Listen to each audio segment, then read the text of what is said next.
गरीब किसान राजू की कहानी। कभी एक समय राजू नाम का एक दयालु किसान रहता था। उसके पास एक छोटी सी झोपड़ी थी जिसकी छत सूखी घास से बनी थी।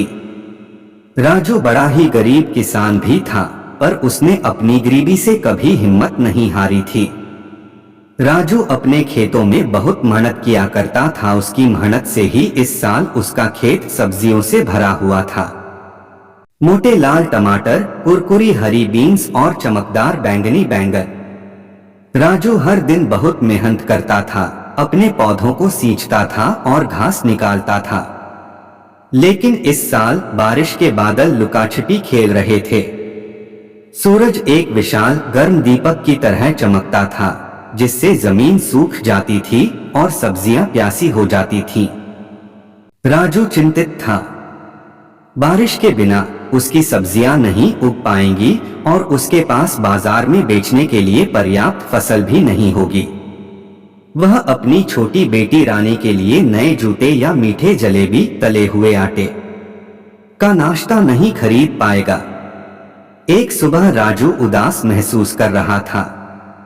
जब वह अपनी झोपड़ी के पास बैठा था तो एक छोटी सी गौरैया उसके कंधे पर आकर बैठ गई। चहचहाट चहचहाट, गौरैया ने सिर झुकाते हुए कहा।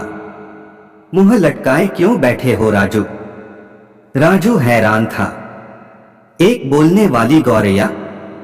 उसने सूखी जमीन और भूखी सब्जियों के बारे में अपनी चिंता बताई। गौरैया ने धैर्यपूर्वक सुना। चिंता मत करो राजू, वह चहचहाई। मुझे एक गुप्त स्थान का पता है। आम के ऊंचे पेड़ के पीछे एक छिपी हुई धारा बहती है। इसका पानी आपकी सब्जियों को फिर से हरा भरा कर देगा। राजू की आंखें चमक उठीं। उसने गौरैया को धन्यवाद दिया और उसकी बताई हुई बातों का पालन किया। सबसे ऊंचे आम के पेड़ के पीछे उसने एक जगमगाती धारा देखी, ठीक वैसे ही जैसा गौरैया ने कहा था। राजू ने अपनी बाल्टी को ठंडे पानी से भर लिया और वापस अपने खेत की ओर दौड़ पड़ा। उसने ध्यान से प्रत्येक प्यासे पौधे के चारों ओर पानी डाला।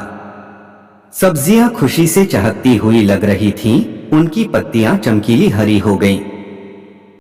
कुछ दिनों बाद आखिर बारिश आ ही गई। कोमल बूंदें छत पर टप टप टपकीं, जिससे राजू का दिल खुशी से भर गया। उसकी सब्जियां बड़ी और मजबूत हो गईं, चुनने के लिए तैयार। राजू ने अपने ताजे फल सब्जियां बाजार में बेची।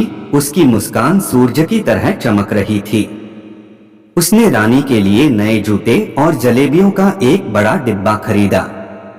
मददगार गौरैया और छिपी हुई धारा की बदौलत सभी ने एक स्वादिष्ट भोज का आनंद लिया।